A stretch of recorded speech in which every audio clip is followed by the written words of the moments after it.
Spartans come off a 35-28 win over Nevada on Saturday, and they'll host Colorado State at 7:30 p.m. on Saturday from Seth Q Stadium, and you can watch it on NBC Sports Bay Area. Coach will have a quick statement, and then feel free to ask questions. Coach?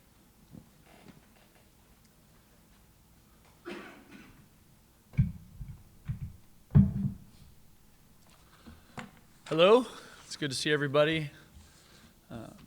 Your last weekend was an incredible weekend, just with everything that we had going on as a team.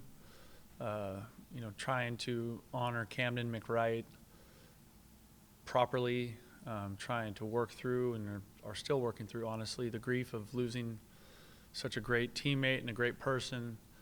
And then we had a really good, hard-fought game. I give Coach Wilson and Nevada a ton of credit. They played good football, and we were fortunate to battle it out and find a way to win it at the end. And so now we're shifting gears and trying to get ready for Colorado State. And obviously, I've known Coach Norvell for a long time. He's one of the best coaches in the country, and he's been doing a good job forever. And so he took that program over, and they're putting all the pieces together, right? You look at their roster; they got a bunch of guys from different teams, so it's a much different team than we played a year ago. It's going to be a hell of a challenge. Every game in this conference is hard, every game. And if you don't bring your best stuff, if you don't play clean, you're going to have a tough day. And so that's what we're doing. We're trying to clean up some of the stuff from the game against Nevada that we felt like hurt us, whether that was schematic or that was, we had some penalties that were just unnecessary that really impacted the course of that game. And so we were trying to, every game we come out of, we look at it from, what did we learn and how do we improve? And we've been in that mode since Sunday, and we're putting together a plan, and we got some rain today, which is awesome for California. So that made the practice environment a little bit different. I don't think it's rained for a year here, so it's great. We need it, and it was a really good practice day today. So I'm excited about our process. Everybody on our team is still thinking about Camden McWright and his family, and we're just trying to honor him with how we go about our business every day, and that's our plan. Questions for Coach? Regardless of Colorado's record, they have a pretty efficient quarterback, the top tier receiver and top tackler and whatnot. Would you be surprised if it's like not another shootout, another dynamic game, or? No, I think it'll be another fourth quarter game, and their quarterback is incredibly efficient. He completes a super high percentage of passes. They've got playmakers on offense. They do a good job running the football. Right, their backs are strong, physical guys that can make you miss.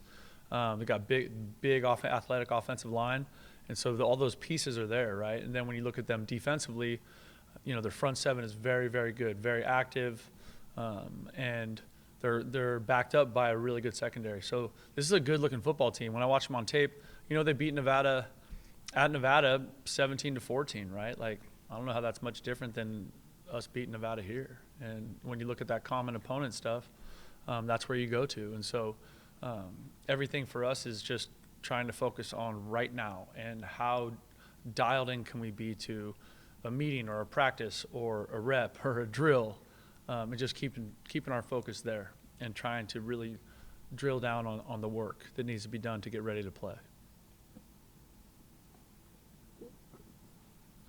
So last week it was interesting to see how different the week took on different tones. How are you adjusting with everything? Give me a little more, Matt. Oh, okay. Well, last week was very difficult, and then Saturday was a great high. We had the moment of loud. You guys singing "Lean on Me" at the end, and then so how has that been flowing into this week? So that moment, like after the win, was really special and really powerful for our team and our brotherhood, and I think that you could see that. But it's also over. It was over the moment it was over, right? And so, we got back in the office Sunday morning, and we were all about this next one. And the thing that's going to stay with us forever is going to be the loss of Camden, and that's the thing that's the hardest part. And we're still working through that, and that's going to take a really long time. And there's always going to be part of us that is going to not be able to get over that. And so that's trying to separate those two things, which is what we tried to do last week too, right? Because both things needed to happen. We needed to grieve and work through that process for Camden, but we also needed to get ready to play. And we're still doing that now. Coach, kind of on the contrary to Vic's question, Colorado State has held Nevada to 14 points. I think they've held Hawaii to in the teens. Can you also see this game being kind of a defensive slugfest where you guys are, it's really low scoring? And also, what has stood out to you on the defensive end from Colorado watching their film? So I don't know, like the score projections, that's for some other kind of business than mine. But both of those defensive ends for them are really good players, and they're really active, and they can sack the quarterback, and they're good against the run. And so that when you see that and you see how they run to the football and how hard they're playing, you can see why they've played good football, against good teams in our conference. And so for us, we're just trying to focus on getting our game plan in and knowing where to go and knowing what to do and trying to get clear ideas about, how we're trying to attack their scheme in all three phases.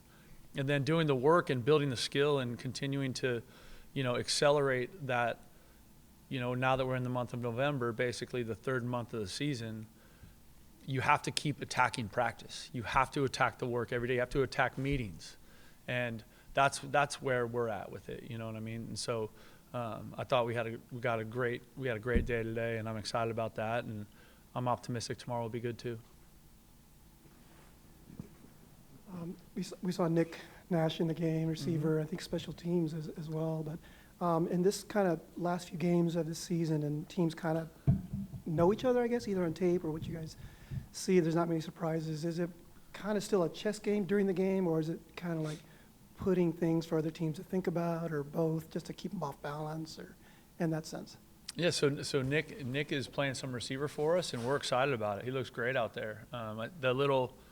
We kind of test drove that last fall a little bit during the season, and I think those reps there really translated well to him now, and so he's really doing a nice job, looking good. And it was funny, I was talking with our receivers coach, E. Scott, about it, and I said, hey, this is practice last week. I said, Nick looks ready to play. And he started laughing. He said, he's going to play.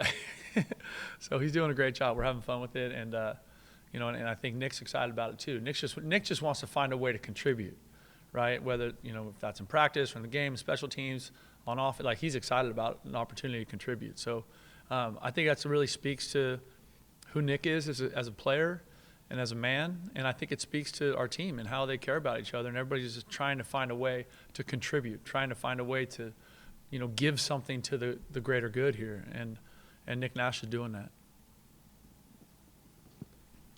At the end of your opening statement after Saturday's game, you mentioned some frustration with point spreads and Twitter. Do you think social media and the rise of sports gambling has negatively impacted college football, or do you think it's just what it is?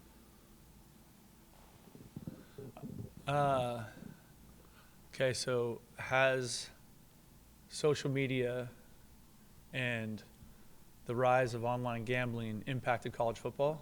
As far as from your perception, because I guess it seemed like you were a little bit frustrated. I mean, is that fair to say that Not frustrated. Okay. I was just making the point that the point spreads and that's for the fans, and that's for people that do that, right? It's not for us, right? We have to be honest about what we see on the tape. We have to assess our opponent, who they are, all 11 guys on the field at one time, and then who they are collectively, and that's where we go with that. I do think that because in this modern era, I think I've spoken about this before. I think it's incredibly challenging to be a student athlete, because the whole world has more access to them than they've ever had, right? Because you just follow somebody on Twitter and DM them, right? And so that part makes it way different, right? And so, and then how do they consume information, right? Like you have to consider me, like when I played, there wasn't even an internet. Everyone's like, dang, he's old. Yes, I am. But not that old, right? And so, but now they get it all on their phone. And so much of it, the information is through social, right? So I think all of that stuff bombarding them, because anything that talks about San Jose State football, right, filters into their feed on their social media channels. So, I think it's all connected that way. Yeah. Dominic Mazzotti has he had a couple touchdowns this year, and it looks like he really flipped a switch. I mean, what have you seen from him? What's the difference that you've seen from him from last season or seasons past to this season? Maturity. Dominic Mazzotti, right? So he's another Bay Area kid, local kid. Been a huge emphasis for us recruiting the Bay since we started coaching here back in 2017. Huge emphasis for us, and he was a high school quarterback. But we saw this big athlete, and he was running quarterback zone read and ripping off 90-yard runs and stuff. We're like, this guy's amazing. And then we got to know him. He is this really outgoing, really energetic young man.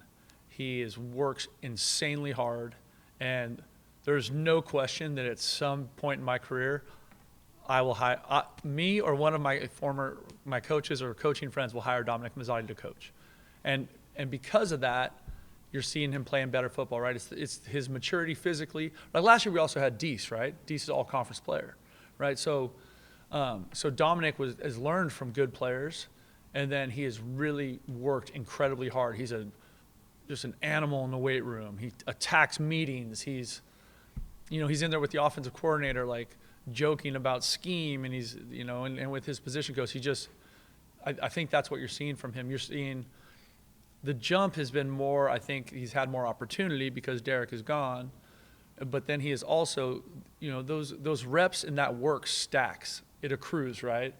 And so every year he puts in that kind of crazy work, and he's able to elevate, and it's just awesome to see. Awesome to see.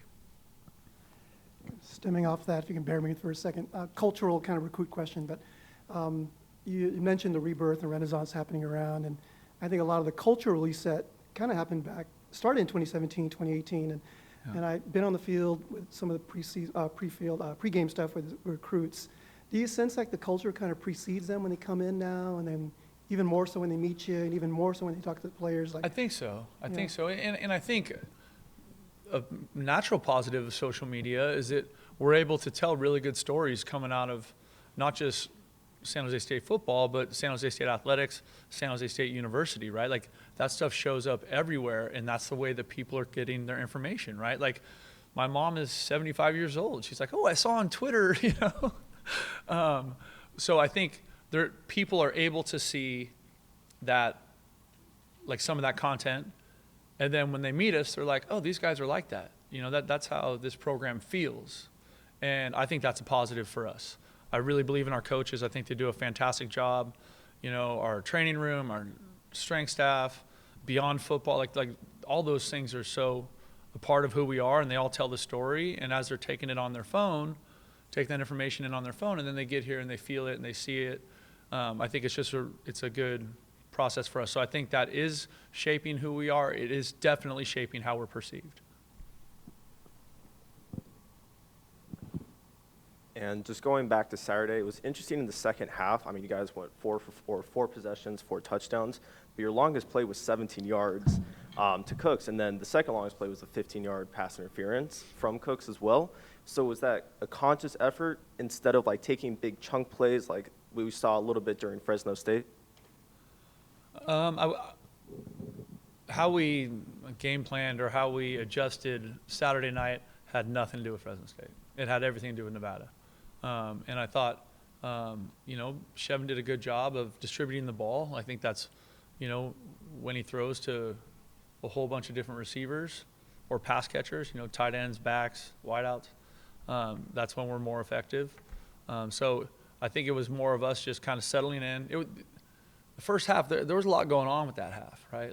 It wasn't just the game, right? That was an incredibly emotional moment for everybody with all of it, right? Being on the field with Camden's family and, forming the letter 6 at the kickoff. There was a lot to that. And everyone processes that stuff differently, right? Everyone is doing the best they can, working through just a really hard and sad, deal. So, I think that had more to do with, just kind of getting our feet underneath us and getting back to playing clean football. Just a little bit past the halfway point here of the season. I mean, up to this point, what is there one thing that stands out to you and one thing that you're kind of most proud of from this team so far this season? It's hard because it probably doesn't show up as much out, for the public or for our fans or for the media. But this is just an incredible group of young men. Like how they talk to each other, how they encourage each other, how they energize each other, how they elevate each other. Like, they are awesome, man. That's the thing that makes it so enjoyable. I love coming to work every day, and so does our staff. That doesn't mean we don't bicker and, get sideways on scheme ideas or, play calls or conversations like that. But it's just healthy, and being around them is so fun. And that's the thing that I feel the best about is I think lots of programs say they have a family, and I think lots of times it's BS. And I think this here is definitely that. And as long as we will play for each other, if we will prepare for each other, practice for each other, and play for each other, we're going to like how this feels.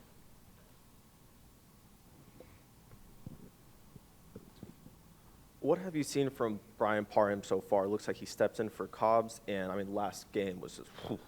Yeah, he's a good player. He's a really fun player.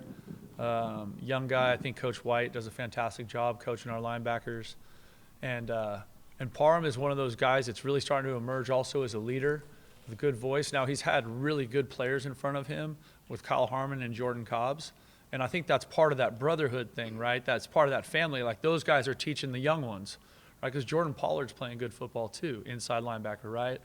And so, Parham and those guys learning and growing and being able to watch Kyle play and watch how Kyle practices and how he lifts and how he stretches and how he's amazing that way, right? He has them all in there before practice doing an organized stretch so that their bodies are primed and ready to go once we hit the grass, So I think that's a huge part of it, and I think we're going to love what we see from Parham, going forward, because he's a really exciting young player, and he's just a second-year guy.